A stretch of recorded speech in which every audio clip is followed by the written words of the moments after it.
नमस्कार। आज का दिन मीडिया के लिए बहुत ही शर्म का दिन है और मैं मीडिया वाला होते हुए खुद ये कह रहा हूँ, क्योंकि कल जो बीता हुआ कल है, गुजरा हुआ कल है, मीडिया में एक बहुत बड़े मीडिया ग्रुप ने मीडिया की ही आज़ादी के खिलाफ हाई कोर्ट में याचिका दायर की और स्टे ले लिया। मैं जिक्र कर रहा हूँ कोबरा पोस्ट का। कोबरा पोस्ट ने एक स्टिंग ऑपरेशन किया था बहुत पहले, जिसमें बताया गया था कि किस तरह से मुख्तलिफ चैनल्स और अखबार जो हैं वो पैसे लेकर हिंदुत्व का एजेंडा आगे बढ़ाने को तैयार हो गए थे। ठीक है।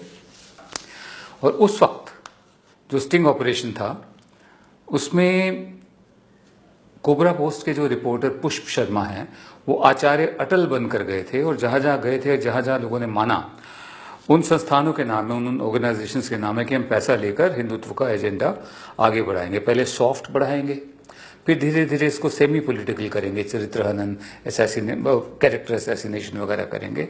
उसके बाद खुलकर हम आ जाएंगे पोलराइज करने के लिए, हिंदू मुस्लिम डिवाइड लाने के लिए। तो उस वक्त जो पहला किया था कोबरा पोस्ट का, जो पहला स्टिंग ऑपरेशन था, ऑपरेशन 136 पार्ट 1 जो था, उसमें इंडिया टीवी, दैनिक जागरण, हिंदी खबर, एसएबी सैब ग्रुप, डीएनए ये मुंबई का अखबार है जो जी वाले निकालते हैं, Amar Ujala, UNI news agency, UNI, NX टशन, फिर एक समाचार प्लस नाम का चैनल है, फिर उत्तराखंड का चैनल है HNN 24/7, Hindi newspaper Punjab Kesari, Swatantra Bharat, web portal scoop whoop, रीडिफ.com, इंडिया वॉच, ये बहुत बड़े बड़े नाम हैं। आज और उसके बाद साधना प्राइम न्यूज।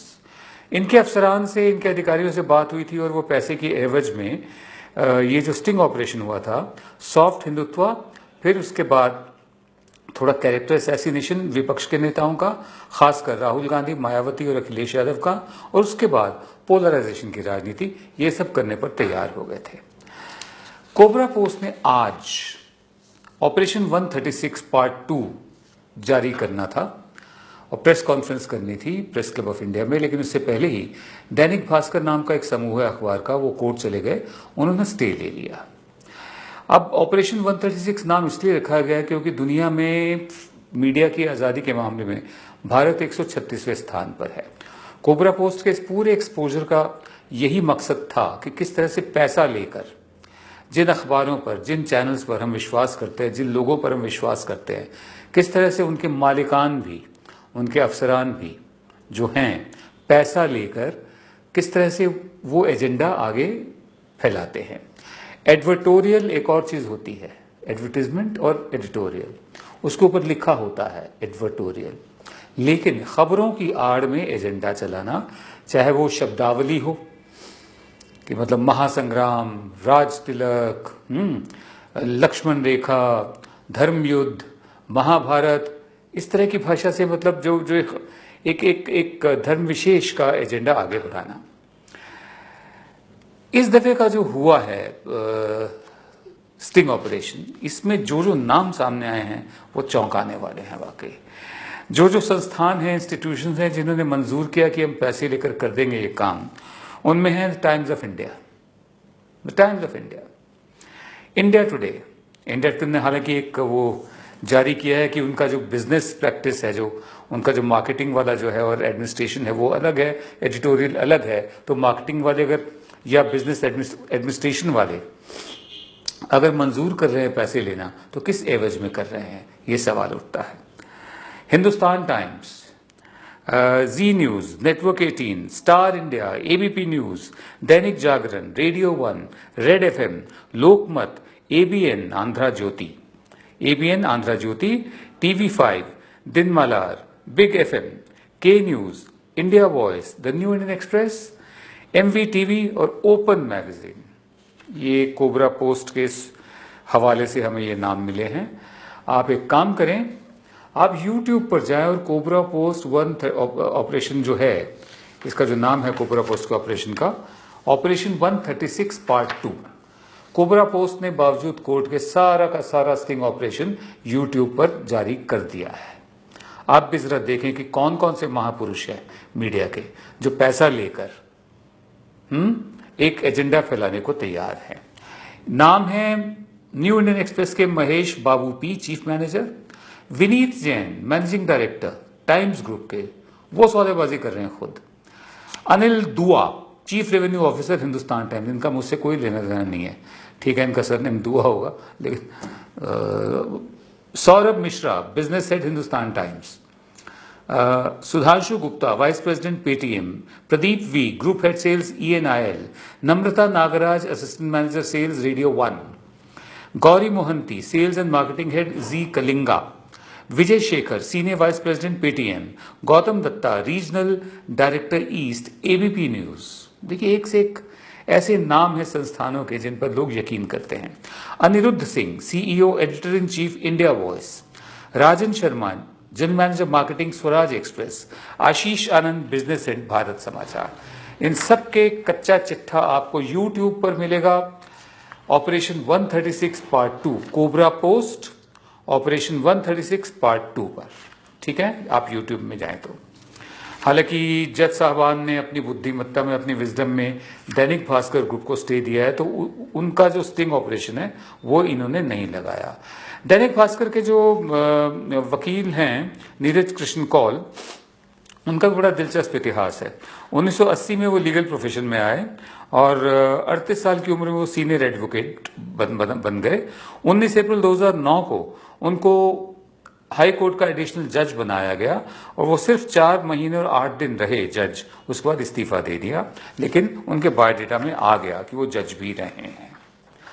अब मैं ये सब आपको इसलिए बता रहा हूं कि जब पूरा माहौल जब बनता है तो सिर्फ कैम्ब्रिज एनालिटिका या आधार कार्ड या जो डेटा होता है जो वोटर का, सिर्फ वो ही नहीं होता, माहौल इससे भी बनता है। मैं आपको एक उदाहरण देता हूं। हो सकता है जो मैं संख्या आपको बता रहा हूं उसमें किसी उपचुनाव की वजह से 1 या 2 का हेरफेर हो सकता है, लेकिन तस्वीर सही है। इस वक्त पूरा इंप्रेशन बना दिया गया कि पूरे भारत में भगवाकरण, सेफ्रनाइजेशन हो चुका है पूरे भारत का। हकीकत क्या है? 29 राज्य हैं हमारे, 29 में से सिर्फ 10 स्टेट असेंबलीज में बीजेपी की मेजॉरिटी है, अपनी मेजॉरिटी है, ठीक है, बाकी 19 में नहीं है। सिक्किम में इनके पास एक भी सीट नहीं है, मिजोरम में एक भी सीट नहीं है, तमिलनाडु में एक भी सीट नहीं है, ठीक है। ये शायद आपको तथ्य मालूम ना हो, लेकिन आचार्य अटल बन के पुष्प शर्मा ने जो काम किया है उससे जाहिर होता है कि माहौल किस तरह से बनाया जाता है और मीडिया किस तरह से, जो बिका हुआ मीडिया, बिकाऊ मीडिया कहते हैं, ये बिकाऊ मीडिया है। यूट्यूब पे जाकर जरूर देखिए। आगे सुनिए। आंध्र प्रदेश की 294 सीटों में बीजेपी के पास 9 है। हम बीजेपी का जिक्र इसलिए कर रहे हैं क्योंकि ये पूरा स्टिंग ऑपरेशन कोबरा पोस्ट ने भगवाकरण के विरुद्ध किया है कि उसमें मीडिया कैसे रोल प्ले कर रहा है। आंध्र प्रदेश की 294 सीटों में से 9 सीटें हैं। केरल की 140 में से सिर्फ 1 सीट है बीजेपी के पास। पंजाब की 117 में से 3 सीटें हैं। पश्चिम बंगाल की 294 में से सिर्फ 3 सीटें हैं। तेलंगाना की 119 में से सिर्फ 5 सीटें हैं। दिल्ली की 70 में से सिर्फ 3 सीटें हैं। उड़ीसा की 147 में से सिर्फ 10 सीटें हैं। नागालैंड के 60 में से 12 सीटें हैं। और जहां जहां भारतीय जनता पार्टी गठबंधन में है, कोलिशन में है, वहां पर मेघालय 60 में से सिर्फ 2 सीटें हैं, लेकिन गठबंधन में है। बिहार में 243 सीटें हैं कुल, वहां सिर्फ 53 सीटें हैं इनकी। जम्मू कश्मीर में 87 में से 25 सीटें हैं। गोवा में 40 में से 13 सीटें हैं। ये फैक्चुअल पोजीशन आपको बता रहे हैं, लेकिन मीडिया आपको कुछ और तस्वीर दिखाता है, कुछ और माहौल बताता है। तो होता क्या है जी कि कुल मिलाकर 4139 असेंबली की सीटें हैं पूरे भारत में, विधानसभाओं की सीटें हैं, जिनमें से बीजेपी के पास 1516 सीटें हैं सिर्फ, और वो भी इनमें से 950 सीटें, माने 566 सीटें अगर हम हटा दें, सिर्फ 950 सीटें 6 राज्यों से आती हैं। 29 में से 6 राज्यों में से 950 सीटें इनके पास हैं 1516 में से। ये राज्य हैं जहां इनकी सरकारें हैं। गुजरात, महाराष्ट्र, कर्नाटक में थी पहले, लेकिन कर्नाटक का ये मिलाकर यूपी, एमपी और राजस्थान। जो भगवाकरण का एक पूरा माहौल बनाया गया है उसमें कितनी सच्चाई है, इन फिगर से आपके सामने आ जाता है। तो ये बहुत बड़ा काम किया है कोबरा पोस्ट ने, और इनका जो स्टिंग ऑपरेशन है, आप द वायर पर भी उसके बारे में लेख पढ़ सकते हैं। मीडिया पर एकदम आंख मूंद कर विश्वास मत कीजिए। जब तक हकीकत सामने ना हो। और YouTube पर जाकर कोबरा पोस्ट स्टिंग ऑपरेशन जो है, कोबरा पोस्ट ऑपरेशन 136, वो जरूर देखिए। आप देख रहे थे जनगण मन की बात। हमारी आपसे एक बार फिर इल्तिजा है कि आप YouTube पर जाएं और हमारा जो YouTube चैनल है द वायर न्यूज, उसको सब्सक्राइब करें और साथ में जो छोटी सी घंटी बनी हुई है उसको दबा दें, ताकि जब भी जनगण मन की बात का नया एडिशन आए वो आप तक पहुंच जाए, जो हफ्ते में 4 दफे आता है, मंगलवार, बुधवार, वीरवार और शुक्रवार।